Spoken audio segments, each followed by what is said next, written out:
देखेंगे प्रश्नावली 6.3 की 6वां सवाल। इसके पहले 5 सवाल तक देख लिए हैं। तो 6वां सवाल कह रही है आकृति 6.37 में यदि त्रिभुज ए बी सी सर्वांग है त्रिभुज ए सी डी के, तो दर्शाइए कि त्रिभुज ए डी ई समरूप है त्रिभुज ए बी सी के। तो दी है इसमें आकृति 6.18, आकृति 6.18। 6वां सवाल है आकृति 6.37 आकृति दी है। तो ए बी सी एक त्रिभुज दिया है,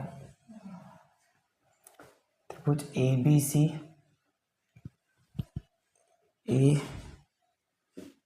बी सी एक त्रिभुज है।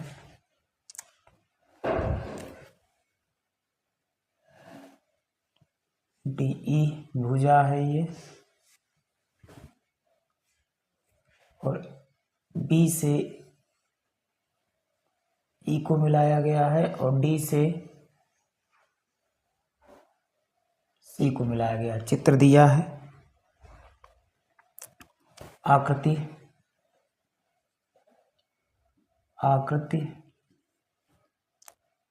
6.37 आकृति दी गई है। इसमें हमसे कह रहा है कि त्रिभुज ए बी ई दिया है, त्रिभुज ए बी ई सर्वांग है त्रिभुज ए सी डी के, ये दिया है। और सिद्ध करने के लिए कह रहा है, सिद्ध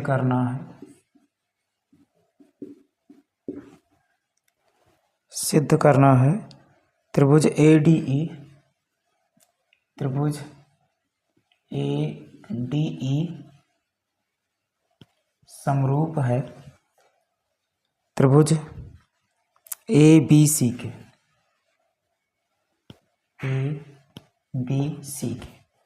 तो ये सवाल है। अब इसको हम सॉल्व करते हैं। तो दिया क्या है, जो हमें सवाल में दिया होता है उसी से सवाल सॉल्व हो पाती है।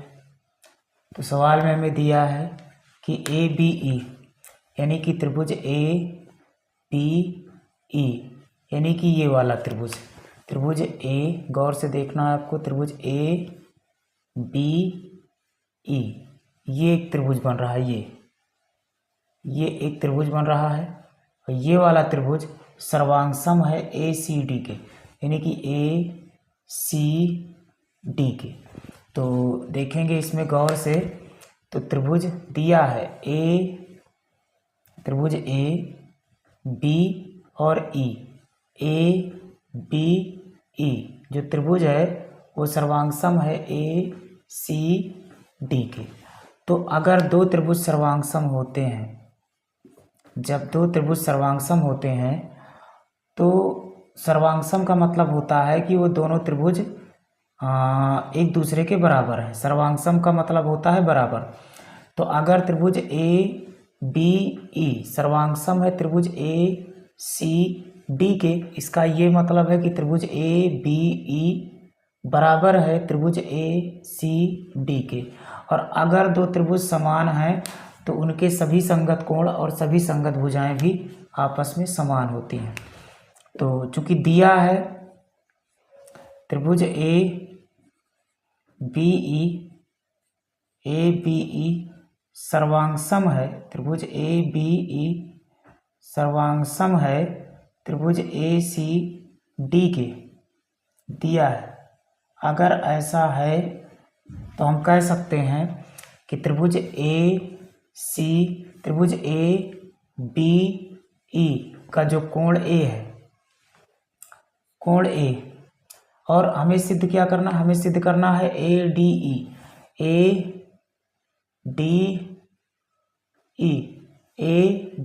ई समरूप है ABC के। ये चीज़ हमें सिद्ध करनी है।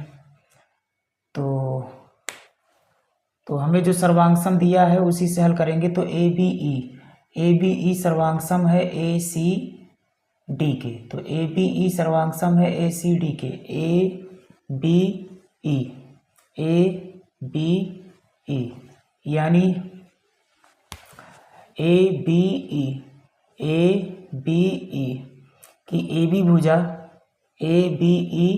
की AB भुजा बराबर हो जाएगी ACD। त्रिभुज ACD की AC भुजा के बराबर हो जाएगी और ABE की AE भुजा बराबर हो जाएगी त्रिभुज ACD की AD भुजा के। और त्रिभुज ABC, तो हाँ ठीक है, हमारा काम हो जाएगा इसमें। तो चलो, तो त्रिभुज ABC सर्वांगसम है त्रिभुज ACD के। इसका मतलब ये है, यहाँ से हम हल करेंगे तो हमें जो सिद्ध करना है उसी को लेकर चलेंगे। तो हमें सिद्ध करना है तो यहाँ पे दिखाएंगे, जो सिद्ध करना होता है उसे दिखाते हैं। तो कहेंगे त्रिभुज ADE और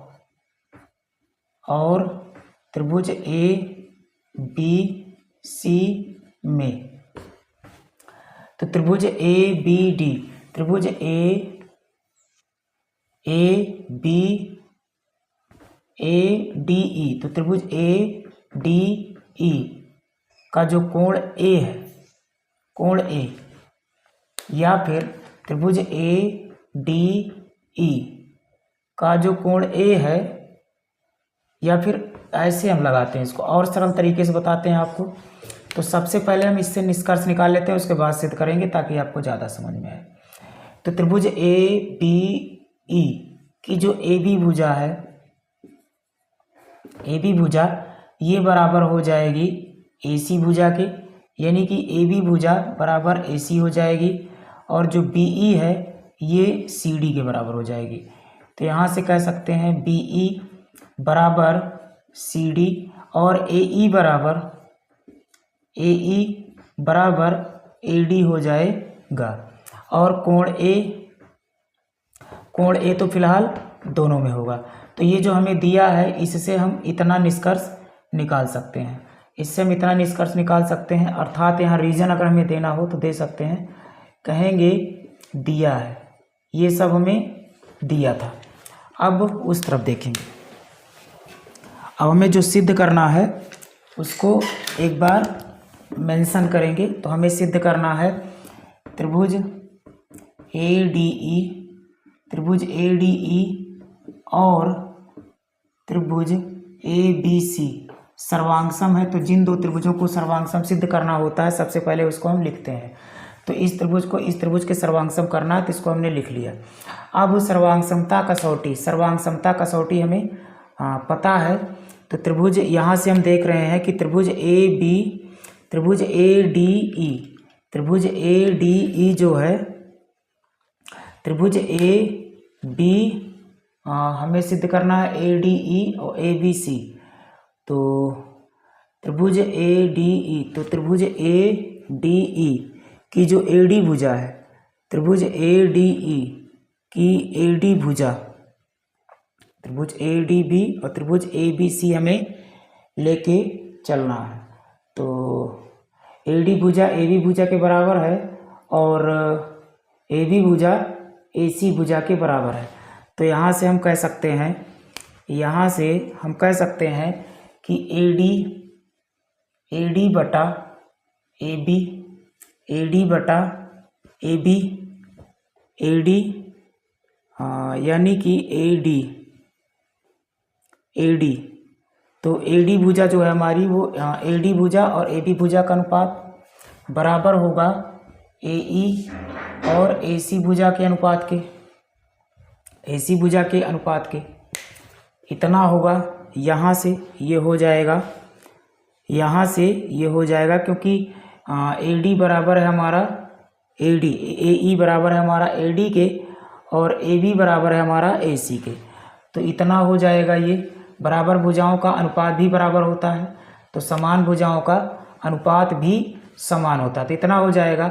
और हमें क्या चाहिए, हमें चाहिए अगर AD बटा DB हो जाए और AE बटा EC हो जाए तो प्रमेय 6 तो हम लगा सकते हैं यस रूल। तो AD बटा हमें DB चाहिए, AD बटा DB, तो AB बटा DB के लिए हमें क्या करना होगा भाई, तो दोनों पक्षों का व्युत्क्रम करेंगे। तो यहाँ लिखेंगे, कहेंगे दोनों पक्षों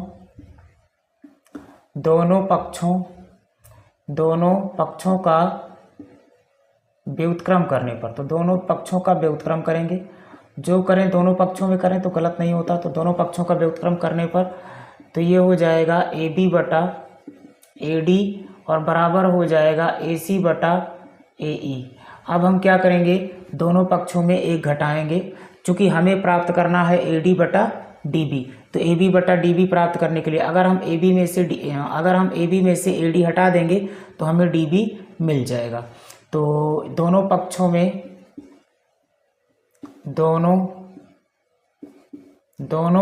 में से एक घटाने पर, तो दोनों पक्षों में से एक घटाने पर तो ये हो जाएगा AB बटा AD माइनस 1 बराबर AC बटा AE माइनस 1। अब दोनों पक्षों में लासा लेंगे तो इसके बटे 1 होगा और इसके बटे 1 होगा, तो ये AD और 1 का लासा हो जाएगा AD, तो AD एक अन्नम AD यानी कि ये हो जाएगा AB माइनस 1 का भाग करेंगे AD में तो AD आएगा, AD का गुणा 1 में होगा तो AD एक अन्नम AD बराबर यहाँ लासा आ जाएगा AE, तो AE एक अन्नम AE और AC एक अन्नम AC हो जाएगा, माइनस 1 का भाग करेंगे AE में तो AE आएगा यानी कि AE एक अन्नम AE हो जाएगा। अब यहाँ से हम देख पा रहे हैं कि AB माइनस AD, अगर AB में से AD को घटाते हैं, अगर AB यानी कि AB में से अगर हम AD घटाएंगे तो हमें मिल जाएगा BD, और अगर AC में से AE घटाएंगे तो हमें मिल जाएगा EC या फिर CE। तो AB माइनस AD हमारा हो जाएगा, AB माइनस AD करेंगे तो ये हो जाएगा BD या फिर DB, और बटा में है AD बराबर AC में से AE माइनस करेंगे तो ये हो जाएगा EC हो जाएगा या फिर CE हो जाएगा, और बटा में है AE। अब दोबारा हम इसका व्युत्क्रम कर देंगे तो लिखेंगे, कहेंगे पुनः व्युत्क्रम करने पर, पुनः व्युत्क्रम करने पर, तो जब इसका पुनः व्युत्क्रम करेंगे तो AD बटा हो जाएगा DB या BD, एक ही बात है, चाहे आप DB लिखो चाहे BD लिखो, तो DB बराबर हो जाएगा AE बटा EC हो जाएगा। तो इतना आ गया, इसको हम मान ले रहे हैं समीकरण 1 मान ले रहे हैं। और कोण A हम लोग देख रहे हैं कि कोण त्रिभुज ADE में भी कोण A है और त्रिभुज ABC में भी कोण A है, तो कोण दोनों में है अर्थात कॉमन हो जाएगा, कोण दोनों में कॉमन हो जाएगा। तो हम लोग देख रहे हैं कि जो कोण दोनों त्रिभुजों का बराबर है उसको अंतर्गत करने वाली भुजाओं का अनुपात भी बराबर है, तो दोनों त्रिभुज सर्वांग हो जाएंगे। और यहाँ पे लिख सकते हैं, कहेंगे कोण A बराबर है कोण A के, इसको मान लेंगे 2, ये उभयनिष्ठ है। अब कहेंगे समीकरण 1 व 2 से, समीकरण 1 व 2 से हो जाएगा त्रिभुज ADE समरूप होगा त्रिभुज ABC के, किस नियम से, तो SAS सर्वांग समता के नियम से, और यही हमें इस सवाल में प्रूफ करना था। तो ये उम्मीद करते हैं कि ये सवाल आपको समझ में आई होगी। अब देखेंगे इस प्रश्नावली की 7वीं सवाल 6.38। तो इसमें आकृति दी है, आकृति बनाएंगे, आपकी किताब में दिया है तो देख के बना लेना है। और आकृति है ए बी सी, ये ए है, इसको बी माना गया है और इसको सी माना गया है। सी से ए बी पर लंब डाला गया है, शीर्ष सी से भुजा ए बी पर लंब डाला गया है।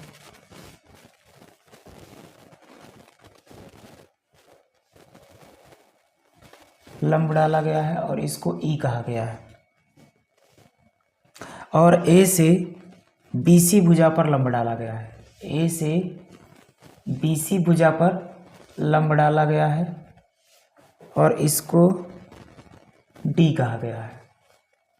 लंब का मतलब होता है 90 अंश का कोण। यहाँ भी 90 अंश बना है, यहाँ भी 90 अंश बना है। और इस आकृति, ये आकृति है 6.38। ये आकृति आपको दी गई है। अब सवाल पढ़ रहे हैं तो सवाल कह रही है कि आकृति 6.38 में त्रिभुज ए बी सी के शीर्ष लंब, त्रिभुज ए बी सी के शीर्ष लंब ए डी और सी ई परस्पर बिंदु ओ पर प्रतिच्छेद करते हैं। तो ए डी शीर्ष लंब और सी ई शीर्ष लंब एक दूसरे को बिंदु पी पर काटते हैं। तो जहाँ काटते हैं उस बिंदु को पी कहा गया है। उसके बाद हमसे सवाल कह रही है प्रतिच्छेदित करते हैं तो दर्शाइए कि। तो इसमें कई चीज़ें हमें दर्शानी है। तो जो दिया है सबसे पहले उसको लिख लेते हैं। तो सवाल में दिया है ए डी व सी ई शीर्ष लंब है, शीर्ष लंब है, ये हमें दिया है इस सवाल में। और हमसे सिद्ध करने के लिए कह रहा है, हमें सिद्ध करना है। इसमें 4 चीज़ें सिद्ध करनी है। नंबर 1 हमें सिद्ध करना है, नंबर एक सिद्ध करना है त्रिभुज ए ई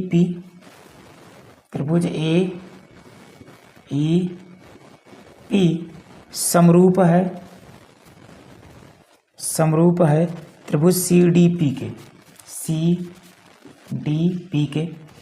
दूसरा सिद्ध करना है त्रिभुज ए बी डी समरूप है त्रिभुज सी बी ई के। और तीसरा सिद्ध करना है, तीसरे में सिद्ध करना है त्रिभुज ए ई पी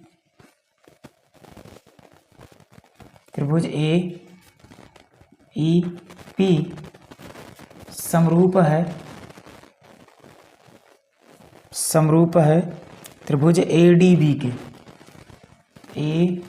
डी बी के। और चौथा सिद्ध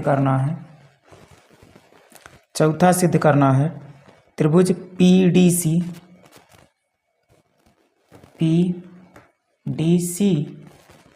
समरूप है त्रिभुज बी ई सी के। तो इसमें हमें 4 चीज़ें सिद्ध करनी है इस सवाल में। तो यहाँ पे हम एक एक करके सिद्ध करेंगे चारों सवालों को हमें सिद्ध करना है इसमें। तो सबसे पहले हम सिद्ध करेंगे त्रिभुज ए ई पी समरूप है त्रिभुज सी डी पी के। तो त्रिभुज देखेंगे, जिस त्रिभुज को समरूप करना होता है उसे चित्र में देखते हैं। तो ए ई पी यानी कि ए ई और पी यानी कि ये वाला त्रिभुज ए ई पी, ये छोटा वाला जो त्रिभुज है इसे समरूप करना है सी डी पी के, यानी कि सी डी और पी के। तो जिस त्रिभुज को हमें सर्वांग सिद्ध करना होता है उसको हम लिखते हैं। तो यहाँ से हम उपपत्ति, यहाँ से इसको हम सॉल्व कर रहे हैं। उपपत्ति या हल डाल के आपको सॉल्व करना है प्रूफ।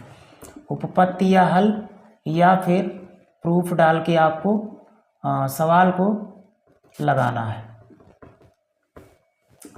तो अब यहाँ से जिन सवाल जिसको हमें सिद्ध करना होता है, जिन दो त्रिभुजों को समरूप सिद्ध करना होता है, उसे हम लोग लिखते हैं। तो त्रिभुज ए ई पी और त्रिभुज सी डी पी में, तो इन दोनों त्रिभुजों को हमें समरूप सिद्ध करना है, तो इनको हम लिख लेंगे। तो अब हम देखेंगे, तो त्रिभुज ए ई पी, त्रिभुज ए ई पी का जो कोण ई है ये 90 है, यानी कि त्रिभुज ए ई पी का ये वाला कोण 90 है और त्रिभुज सी डी पी का ये वाला कोण 90 है। तो दोनों त्रिभुजों के एक एक कोण बराबर हो जाएंगे। तो यहाँ पे लिखेंगे त्रिभुज ए ई पी बराबर है कोण सी डी पी के। इसका रीजन होगा दोनों 90 हैं, दोनों 90 अंश हैं, ये कारण हो जाएगा। दूसरा अगर हम ध्यान से देखें तो त्रिभुज ए ई पी का ये वाला जो कोण है वो त्रिभुज सी डी पी के इस वाले कोण के बराबर होगा शीर्षाभिमुख कोण के नियम से। जब दो रेखाएं ऐसी होती हैं तो ये वाला कोण इस वाले कोण के बराबर होता है शीर्षाभिमुख से, और ये वाला कोण इस वाले कोण के बराबर होता है शीर्षाभिमुख कोण के नियम से। तो इसमें हो जाएगा, तो इसमें त्रिभुज कोण ए पी ई बराबर होगा कोण सी पी डी के। इसका कारण होगा शीर्षाभिमुख कोण, शीर्षाभिमुख कोण से, शीर्षाभिमुख कोण से ये हो जाएगा। और अगर किन्हीं दो त्रिभुजों के दो कोण समान हो, यदि किन्हीं दो त्रिभुजों के दो कोण समान हो तो तीसरा कोण अपने आप समान हो जाता है ASP अर्थात कोण योग गुणधर्म से। तो त्रिभुज AEP का, त्रिभुज AEP का कोण PAE बराबर हो जाएगा त्रिभुज CDP के कोण PCD के। इसका कारण हो जाएगा कोण योग गुण धर्म, कोण योग गुण धर्म से अर्थात ASP से, एंगल सम प्रॉपर्टी से। तो ये भी हमारा क्या है, एंगल है, और ये भी एंगल है, ये भी एंगल है। तो एंगल एंगल एंगल अर्थात हमने आपको बताया था प्रमेय 6.3 जो कि एंगल एंगल एंगल वाला रूल उसमें लगता था। तो ए से त्रिभुज AEP समरूप होगा त्रिभुज CDP के। तो यहाँ लिख सकते हैं, कहेंगे अतः त्रिभुज AEP समरूप होगा, त्रिभुज AEP समरूप त्रिभुज CDP के। रीजन हो जाएगा AAA समरूपता नियम से, AAA समरूपता नियम से, समरूपता के नियम से। तो ये पहला वाला हमारा सिद्ध हो गया, प्रूव्ड हुआ। अब देखेंगे इसी में दूसरा, तो दूसरे में हमें क्या सिद्ध करना है, तो ये पहला था हमारा। अब दूसरा देख लेते हैं। तो दूसरा है ABD, त्रिभुज ABD यानी कि त्रिभुज ABD ये वाला त्रिभुज समरूप करना है CBE के। तो CBE के समरूप करना है, तो देखते हैं फिर। तो यहाँ पे जिन दो त्रिभुजों को समरूप करना होता है उनको हम लिखते हैं। तो लिखेंगे, कहेंगे त्रिभुज ABD और त्रिभुज CBE में, त्रिभुज CBE में। तो त्रिभुज ABD का ये वाला जो कोण है, जो कोण D है ये 90 है, और त्रिभुज CBE का E वाला कोण 90 है। तो एक कोण तो ये बराबर हो जाएगा। तो कहेंगे कोण ADB बराबर है कोण CBE ई बी के। इसका कारण होगा दोनों 90 अंश। और कौन सा कोण इसमें समान हो सकता है?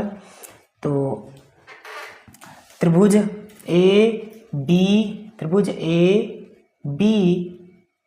और डी, त्रिभुज ए बी डी का ये वाला कोण, त्रिभुज ए बी सी, त्रिभुज A B E, A D B का कोण ए सी बी ई के कोण इस वाले कोण के बराबर है।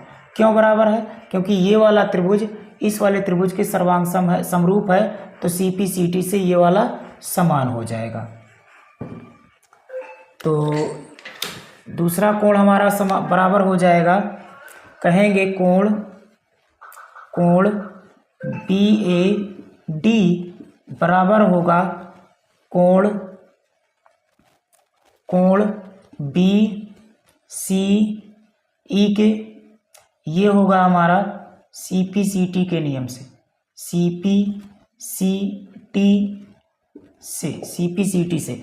और यदि किन्हीं दो त्रिभुजों के दो कोण समान होते हैं तो तीसरा कोण अपने आप समान हो जाता है। तो तीसरा कोण कौन सा हमारा समान होगा? तो त्रिभुज बी ए डी और त्रिभुज बी सी ई। तो जो हमारा कोण जो त्रिभुज ए बी सी, त्रिभुज बी ए डी और त्रिभुज बी सी ई में दोनों में कोण ए है, तो दोनों में कोण बी कॉमन हो जाएगा। तो यहाँ से कह सकते हैं कोण बी बराबर है कोण बी के। इसका कारण हो जाएगा उभयनिष्ठ। तो ये भी हमारा ए है, एंगल से ये वाला त्रिभुज भी समरूप हो जाएगा। तो यहाँ पे लिखेंगे, कहेंगे अतः त्रिभुज ए बी डी समरूप है, त्रिभुज ए बी डी समरूप त्रिभुज ए बी डी समरूप त्रिभुज सी बी ई। इसका कारण हो जाएगा ए समरूपता नियम से या फिर प्रमेय 6.3 से। तो ए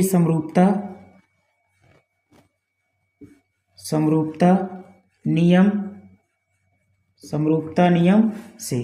तो ये भी हमारा प्रूफ हुआ। अब हमें देखना है तीसरा और चौथा। तो इतना देख लीजिए, उसके बाद देखेंगे तीसरा चौथा। अब देखेंगे तीसरी। तो तीसरी में क्या कह रहा है? तो तीसरी में हमसे कह रहा है कि त्रिभुज ए ई पी समरूप सिद्ध कीजिए त्रिभुज ए डी बी के। तो त्रिभुज ए ई पी और त्रिभुज ए ई पी और त्रिभुज ए डी बी में। तो ए ई पी और ए डी बी में। तो इसमें ढूंढेंगे कहाँ मिलता है त्रिभुज ए ई पी चित्र में। तो चित्र में ए ई पी, त्रिभुज ए ई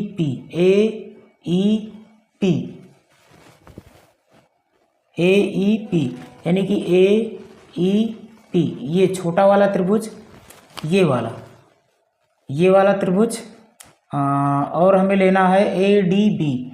तो ए डी बी यानी कि ये छोटा वाला त्रिभुज इस बड़े वाले त्रिभुज के समरूप हमें सिद्ध करना है। तो समरूप सिद्ध करना है तो देखेंगे फिर। तो ए ई पी का ये वाला कोण और ए डी बी का ये वाला कोण 90 हो जाएगा। और कौन सा कोण समान हो सकता है? तो इसमें और कोण समान हो सकता है, ए ई पी में भी कोण ए है, ए डी बी में भी कोण ए है, तो कोण ए दोनों में कॉमन हो जाएगा और तीसरा कोण अपने आप बराबर हो जाएगा। तो बहुत सरल सवाल है बच्चों। तो इसमें कहेंगे कोण ए ई पी, कोण ए ई पी बराबर है कोण ए डी बी के, दोनों 90 अंश हैं, दोनों 90 डिग्री हैं, बोथ आर 90 डिग्री, ये हो जाएगा। और कोण ए बराबर होगा कोण ए के, ये हमारा हो जाएगा कॉमन अर्थात उभयनिष्ठ, क्योंकि दोनों में भी कोण ए है। कोण ए ई पी में भी कोण ए है, कोण ए डी बी में भी कोण ए है, तो तीसरा कोण तो अपने आप समान हो जाएगा। जब किसी त्रिभुज के दो कोण समान होते हैं तो तीसरा अपने आप समान हो जाता है। तो ये हो जाएगा कोण ए पी ई बराबर कोण ए बी डी, ये हो जाएगा कोण योग गुणधर्म से। यदि किसी त्रिभुज के दो कोण समान तो तीसरा अपने आप समान, इसी को कोण योग गुणधर्म नियम कहते हैं। तो कोण योग गुणधर्म से, कोण योग गुणधर्म से, तो ये भी हमारा एंगल है, ये भी एंगल है और ये भी एंगल है। तो एंगल से ये वाला त्रिभुज इस वाले त्रिभुज के समरूप हो जाएगा। तो कहेंगे अतः त्रिभुज ए ई पी समरूप है त्रिभुज ए डी बी के। ये भी एंगल समरूपता के नियम से, समरूपता नियम से। तो ये भी हमारा हो गया प्रूफ। अब देखेंगे चौथी सवाल इसकी। तो चौथी क्या कह रही है? चौथी में हमसे कह रहा है कि त्रिभुज पी डी सी समरूप है त्रिभुज बी ई सी के, सिद्ध कीजिए। तो इसको देखेंगे तो जिन दो त्रिभुजों को समरूप सिद्ध करना होता है उसको हम उसका उल्लेख करते हैं। तो त्रिभुज पी डी सी और त्रिभुज बी ई सी में, तो इसमें देखते हैं।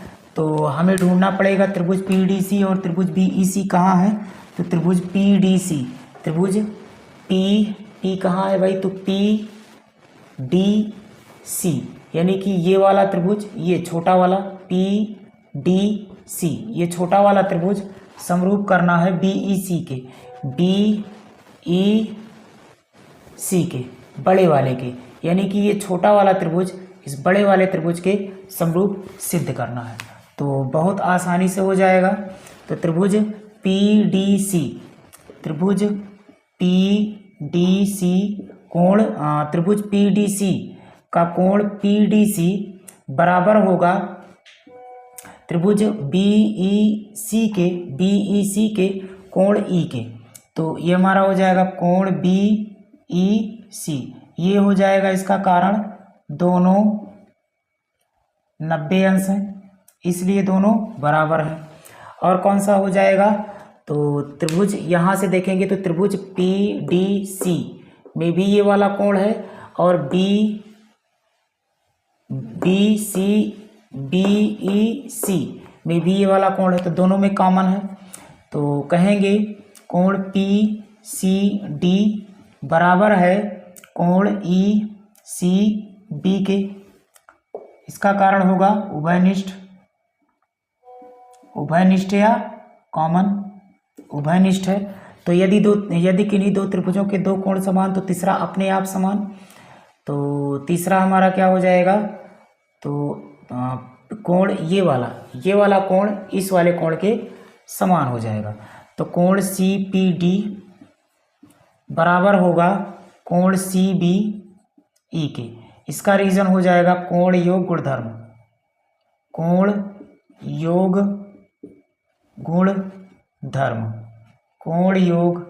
गुणधर्म से।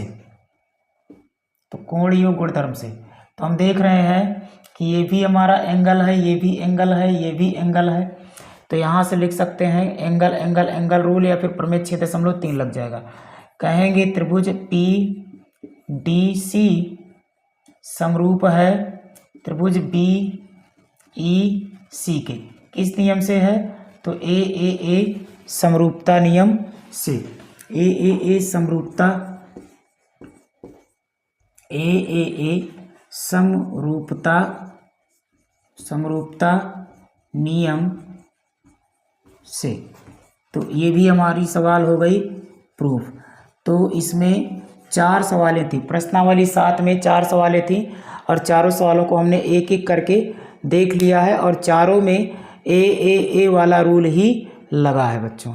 तो उम्मीद करते हैं समझ में आई होगी। अगर सवालें समझ में आती हैं तो लाइक, सब्सक्राइब और शेयर करना ना भूलें।